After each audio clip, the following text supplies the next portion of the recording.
Dalam dunia rally penuh dengan trik, bukan hanya sekedar untuk mengendarai mobilnya, tapi juga dalam menyiapkan mobilnya. Walaupun sudah ada aturan yang mengatur itu semua, namun tetap aja akan ada sebagian pihak yang akan mencari celah untuk melanggar sedikit peraturan tersebut. Seperti Toyota Celica yang melakukan kecurangan dengan plat pembatasnya. Kemudian ada Lancia yang menggunakan garam untuk membantu mobilnya menang di trek salju. Dan masih banyak lagi. Idenya memang sangat cerdas dan brilian sekali. Namun selain Toyota dan Lancia, ada satu pabrikan yang masih mengikuti rally sampai saat ini yang melakukan kecurangan, tapi dengan cara yang berbeda, yaitu Ford Focus WRC. Pada awal kemunculan mobil ini, untuk versi jalan rayanya cukup berbeda bentuk bempernya untuk pasar Amerika dan pasar Eropa, yang mana pasar Amerika memiliki bemper lebih besar daripada yang ada di Eropa. Ya, ini bertujuan untuk mendapatkan sertifikat keselamatan di Amerika. Uniknya adalah mobil yang mengikuti rally biasanya yang berspesifikasi Eropa. Namun Ford kala itu malah menggunakan mobil dengan spesifikasi Amerika. Dan karena kejadian tersebut, banyak yang menduga awalnya bahwa bumper tersebut dapat menawarkan keuntungan aerodinamis atau sesuatu. Tapi nih, lambat laun semua itu terkuak, karena itu bukanlah untuk aerodinamis, melainkan tim rally Ford menyembunyikan tangki berkapasitas 45 liter yang terbuat dari lembaran titanium setebal 2 mm di dalam bempernya yang besar. Ini adalah sebuah kejeniusan yang luar biasa dari keajaiban rekayasa teknis. Ditambah ini seperti masterpiece, karena setiap pengelas yang mengelas titanium biasanya akan memerlukan tindakan pencegahan dan keterampilan yang khusus, dan untuk mengelas bagian yang terbuat dari titanium seukuran 2 mm dan sekompleks yang dilakukan Ford ini adalah sesuatu yang luar biasa. Pertanyaannya, apa kegunaan tabung tersebut? Sebenarnya kegunaan tabung tersebut sangat sederhana, yaitu untuk menyimpan tekanan dorongan, yang mana tangki tersebut terhubung ke mesin melalui pipa titanium berdiameter 30 mm sepanjang 4 meter. Dan ketika pembalap melepaskan gas, maka turbocharger akan menghasilkan tekanan dorongan pada saat mesin tidak sedang menyerapnya. Kemudian dengan tekanan dorongan berlebihan ini langsung dialirkan ke dalam tangki, dan ketika pembalap kembali menekan gas penuh, katup khusus akan terbuka. Dan tentu aja ini akan melepaskan tekanan dorongan ini dari tangki kembali ke mesin untuk meningkatkan daya. Dengan cara ini tentu saja Ford mendapatkan keuntungan yang besar dibandingkan pesaingnya. Tapi nih, walaupun ini adalah ide yang brilian dan sampai melanggar peraturan, pertanyaannya kenapa Ford Focus tidak mendominasi dengan semua teknologi yang tersembunyi ini? Sebenarnya Ford Focus bisa aja mendominasi kejuaraan sepanjang musim, tapi kesialan di dunia rally terkadang nggak bisa dihindari, yang mana Ford Focus mengalami beberapa kali ban kempes atau beberapa komponen yang rusak. Cukup sial memang.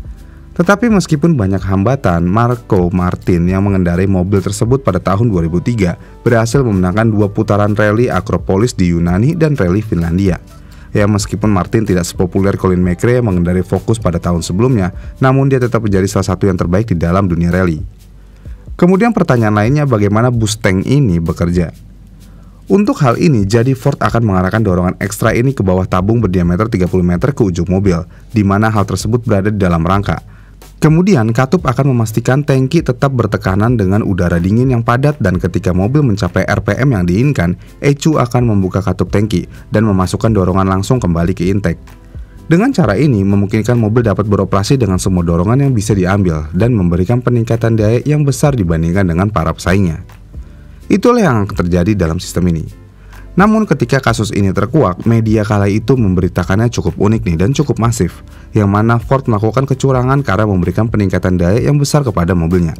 Dengan kata lain, orang-orang diarahkan untuk percaya bahwa turbocharger dapat mengisi tangki dengan sebanyak mungkin tekanan dorongan yang dapat diambil dari tangki itu, dan kemudian melepaskannya saat diperlukan. Sebenarnya hal tersebut adalah salah, karena hal tersebut nggak bisa dilakukan sama sekali. Gini nih, saya coba jelaskan cara kerja turbocharger secara singkat. Di dalam mesin biasanya pembakaran akan terjadi di dalam silinder yang menciptakan gas buang panas. Dan gas buang ini kemudian keluar melalui manifold gas buang dan menggerakkan roda turbin. Kemudian setelah itu roda turbin di dalam sisi gas buang turbocharger akan menggerakkan roda kompresor di sisi intake turbocharger. Selanjutnya roda kompresor akan mengisap udara, mengkompresnya dan kemudian mengirimkannya melalui intercooler ke dalam mesin. Jadi semakin cepat turbo berputar, semakin banyak udara yang bisa dihisap. Jadi jika semakin banyak udara yang dapat dihisap, maka akan semakin banyak udara yang bisa dikompres dan menghasilkan tekanan dorongan yang lebih tinggi. Dan jika semakin tinggi tekanan dorongan atau tekanan udara masuk, maka semakin banyak udara yang dapat masuk ke dalam volume yang sama. Dan jika semakin banyak udara yang dimasukkan, maka akan semakin banyak bahan bakar yang bisa ditambahkan. Dan tentu saja hal tersebut akan membuat pembakaran akan menjadi semakin kuat. Dan jika pembakaran semakin kuat, maka hal itu tentu saja akan membuat semakin tinggi tekanan yang dimanapun itu akan mendorong piston ke bawah, dan mobil bisa bergerak semakin cepat. Ya, kira-kira seperti itulah cara kerja turbocharger. Tapi walaupun sudah menggunakan boost tank, tapi di mobil Ford Focus WRC tetap memiliki tekanan udara yang dibatasi. Jadi, apa yang membatasi jumlah tekanan yang dapat dihasilkan oleh turbocharger di mobil ini? Nah, salah satu faktor pembatas utama adalah ukuran turbocharger itu sendiri. Karena jika semakin besar turbo, maka akan semakin tinggi tekanan dorongan yang dapat dihasilkan. Yang mana kinerja turbocharger dalam mesin adalah dengan membatasi jumlah udara yang dapat dihisap. Dan hal itu akan membatasi jumlah udara yang dapat dikompres dan dikirimkan ke dalam mesin. Kemudian dengan adanya sebuah penyumbat berdiameter 34 mm yang dipasang di sisi masuk setiap turbo dalam mobil kejuaraan rally dunia, ini juga menjadi salah satu penghambatnya. Dengan demikian, dengan adanya penyumbat yang berukuran 34 mm tersebut, seharusnya boost tank tersembunyi Ford sebenarnya bukanlah trik atau kecurangan, karena semua udara yang masuk ke dalam tangki sebenarnya datang melalui penyumbat masuk sebelumnya. Ditambah, Ford juga tidak melakukan hal serupa seperti Toyota Celica, yang mana Ford tidak memasukkan penyumbat masuk, yang berarti jumlah udara yang masuk ke mesin tetap dan tidak berubah. Hanya saja dengan boost tank, Ford dapat keuntungan tekanan dorongan yang hanya menghasilkan peningkatan daya yang diperkirakan hanya sekitar 5%. Jadi sebenarnya ini legal atau ilegal? Jadi untuk menjawab pertanyaan itu, kita harus merujuk kembali ke regulasi WRC. Di peraturan tersebut tertulis kayak gini. Semua sirkuit untuk tekanan dorongan yang tinggi, penurunan atau penyesuaian tekanan udara masuk secara manual adalah dilarang. Pertanyaannya, apakah tangki dorongan ini manual? Tidak, ini otomatis. Dan apakah itu penurunan atau penyesuaian tekanan udara masuk secara manual? Ya enggak juga, itu hanya tangki yang mengisi tekanan dorongan yang sebenarnya tidak pernah diubah. Dan sebenarnya menurut regulasi WRC juga nih, Ford mungkin saja dapat menggantikan tangki itu dengan tangki yang lebih besar yang tidak pernah diisi sekalipun jika mereka menginginkannya. Sehingga mereka benar-benar bermain dengan mengikuti peraturan ini. Dan pada akhirnya tim-tim lain juga mulai menggunakan teknologi yang serupa. Jadi nih kasarnya, Ford tidak melakukan apapun yang ilegal, namun mereka hanya mengambil keuntungan dari celah dalam peraturan untuk meningkatkan kinerja mobil mereka. Dan ini adalah hal yang sangat umum dalam dunia balapan. Namun sekali lagi nih, ada perbedaan antara melanggar peraturan dan mengambil keuntungan dari peraturan. Dan dalam kasus Ford, mereka mengambil keuntungan dari peraturan dengan sangat cerdik.